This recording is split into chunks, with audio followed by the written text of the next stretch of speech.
Lady super star அப்படின்னு வந்து இவ்வளோ நாள் வந்து நயன்தாரா வந்து அழைச்சிக்கிட்டு இருந்தாங்க. நேற்று வந்து நயன்தாரா அவர்கள் வந்து என்ன லேடி சூப்பர் ஸ்டார்னு கூப்பிடாதீங்க இனிமே அப்படின்ற மாதிரி ஒரு அறிக்கை விட்டுருக்காங்க. இந்தியாவோட வறுமை கோட்டுக்கு கீழே உள்ள மக்களோட எண்ணிக்கை குறையும்னு நான் நினைக்கிறேன். என்ன சார் சொல்றீங்க? இல்லை சார், கலாய்க்கிறேன்.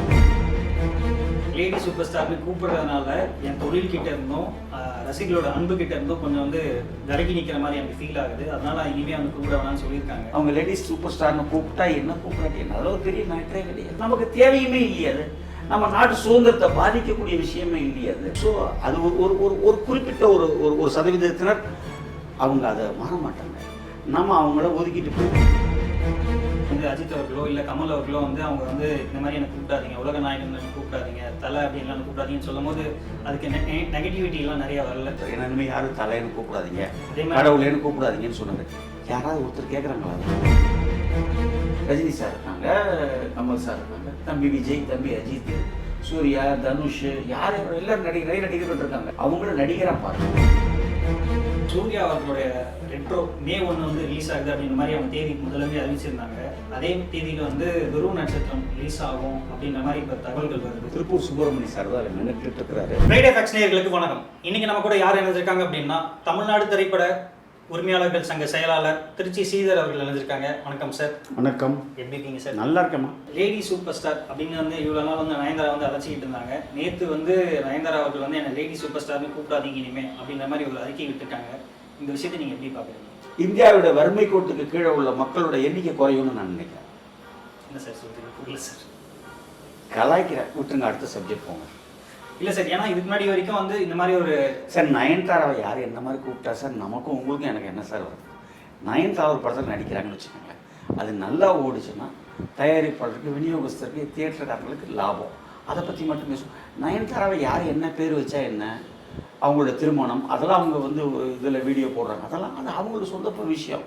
அவங்க லேடிஸ் சூப்பர் ஸ்டார்னு கூப்பிட்டா என்ன கூப்பிடாட்டி என்ன, அதெல்லாம் ஒரு பெரிய மேட்டரே கிடையாது. இந்த மாதிரி வந்து லேடி சூப்பர் ஸ்டார்னு கூப்பிடுறதுனால என் தொழில் கிட்ட இருந்தும் ரசிகர்களோட அன்பு கிட்ட இருந்தும் கொஞ்சம் வந்து விலகி நிற்கிற மாதிரி எனக்கு ஃபீல் ஆகுது. அதனால இனிமே வந்து கூப்பிட வேணாம்னு சொல்லியிருக்காங்க அப்படின்ற மாதிரி வந்து அவங்க வந்து கொடுத்துருக்காங்க. இதுக்கு வந்து நிறைய பேர் வந்து சோஷியல் மீடியாவில் என்ன கமெண்ட்ஸ் போட்டுட்டு வராங்க அப்படின்னா, யாருமே அப்படி கூப்பிடலையே, அதாவது பட ப்ரொமோஷன் சார்ந்து இவங்களே வந்து நிறைய இடத்துல வந்து லேடி சூப்பர் ஸ்டார்னு போட சொல்கிறாங்க அப்படின்ற மாதிரிலாம் நிறைய பேர் கமெண்ட்ஸ் போட்டு வராங்க. சரி, உங்கள் பேர் என்ன? நவீன்குமார். நவீன்குமார், உங்கள் கேள்விக்கு நீங்களே பதில் சொல்லிட்டீங்க. So no comments. நெக்ஸ்ட். இல்லை சார், நீங்கள் எப்படி சார் இதை பார்க்குறீங்க? நான் சொல்கிறேன், இந்தியா வறுமை கோட்டு கீழே உள்ள மக்களோட எண்ணிக்கை குறைஞ்சிரும்னு சொல்லிட்டேன். அது நயன்தாரா அவர்களுமே படம் தயாரிச்சும் போது கூட அதுலேயுமே வந்து லேடி சூப்பர் ஸ்டார் தான் போட்டிருந்தாங்க. அது எப்படி சரியா இருக்கும்? அப்போ இந்த ஒரு அறிவிப்பு வந்ததுக்கப்புறம் இந்த மாதிரியான கேள்விகள்லாம் வருது. அவங்க லேடி சூப்பர் ஸ்டாராக இருக்கட்டும், அவங்க டைட்டிலில் போடட்டும், போடாமல் இருக்கட்டும், இனிமேல் கூப்பிடட்டும்.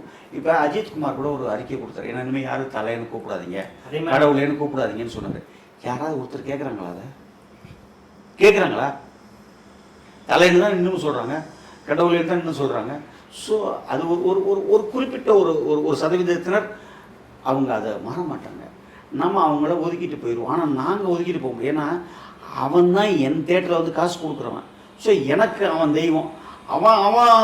அவனுடைய ஆதர்ஷ நடிகரை என்ன வேணா கூப்பிட்டுட்டு போட்டுமே, எனக்கு ஒன்றும் பிரச்சனை இல்லை.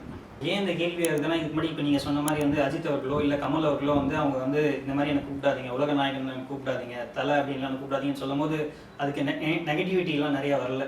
அவர்களுக்கு அப்படி சொல்லும் போது நிறைய பேர் வந்து ஏன் அப்படிலாம் சொல்கிறீங்க அப்படின்ற மாதிரி தான் இருந்தது. ஆனால் லேடி சூப்பர் ஸ்டார் இந்த பட்டத்தை வந்து அவங்க விலகிக்கிறேன், இனிமேல் கூப்பிடாதீங்க அப்படின்னு சொல்லும் போது வந்து நிறைய பேர் வந்து நெகட்டிவிட்டியாக பரப்புறது வந்து இதில் எனக்கு என்ன சொல்கிறதுன்னு தெரியல. No comments. அதே மாதிரி இப்போ ஒரு ஹீரோவோ ஒரு ஹீரோயினோ அவங்க வந்து அவங்களோட ப்ரொஃபஷனல் லைஃப், ஒரு சினிமா லைஃப் வந்து நல்லா ஷைன் ஆகணும் அப்படின்னா அவங்களோட பர்சனல் லைஃப்பும் வந்து அவங்க வந்து பாசிட்டிவாக மெயின்டைன் பண்ணுவாங்க அப்படின்ற மாதிரி ஒரு என்னுடைய ஒரே ஒரு கேள்வி, ஒரு நடிகர் அல்லது ஒரு நடிகை அல்லது ஒரு தயாரிப்பாளர் அல்லது ஒரு இயக்குனர் அவங்களோட பர்சனல் லைஃப்குள்ளே நீங்கள் ஏன் போகிறீங்கன்னு கேட்குறேன். உங்களுக்கு அதில் என்ன, நீங்கள் அதில் இன்ட்ரெஸ்ட் காட்டுறதுனால தானே அது தப்பாவோ ரைட்டாவோ ப்ரொஜெக்ட் ஆகுது.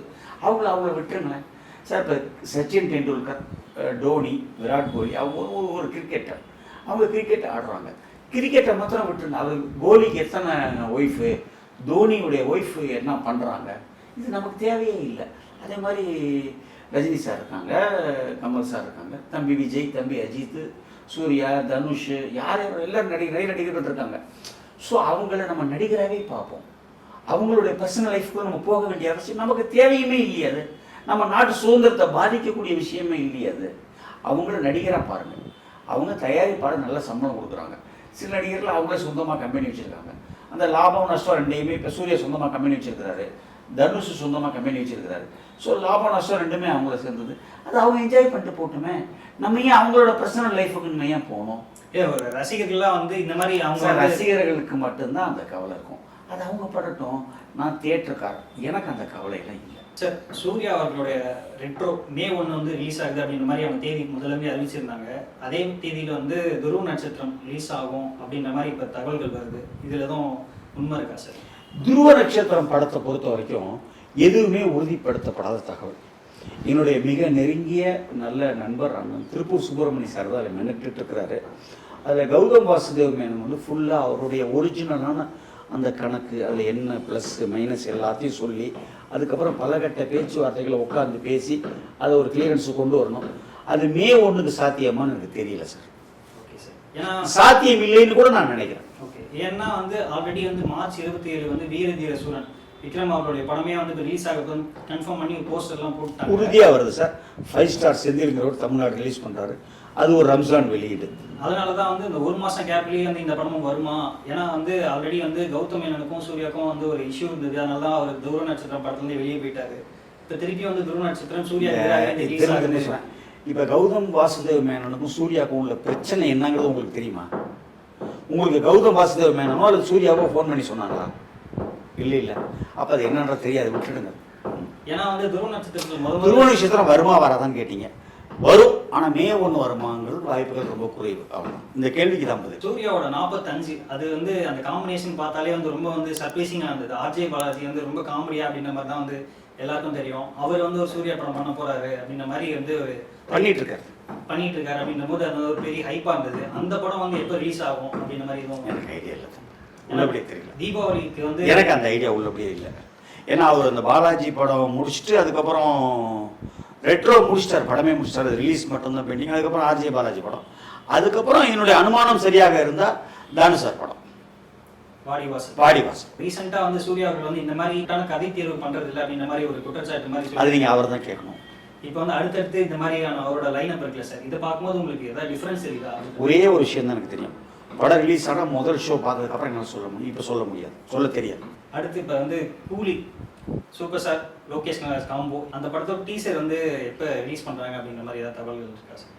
எனக்கு தெரியல. ஆனால் அந்த படம் வந்து ஆகஸ்ட் 14ன்ற மாதிரி நான் கேள்விப்பட்டேன். அது 100% உண்மையானு எனக்கு தெரியாது. இப்போ இந்த மாதிரி வந்து ஒரு பெரிய காம்போ ஒன்று வந்து வருது அப்படின்னா அதோட கலெக்ஷன்லாம் எப்படி சார் இருக்கும்? ஆல்ரெடி எவ்வளோ இருக்கும். இப்போ ஜெயிலர்லாம் மிகப்பெரிய பாக்ஸ் ஆஃபீஸ் கலெக்ஷன்.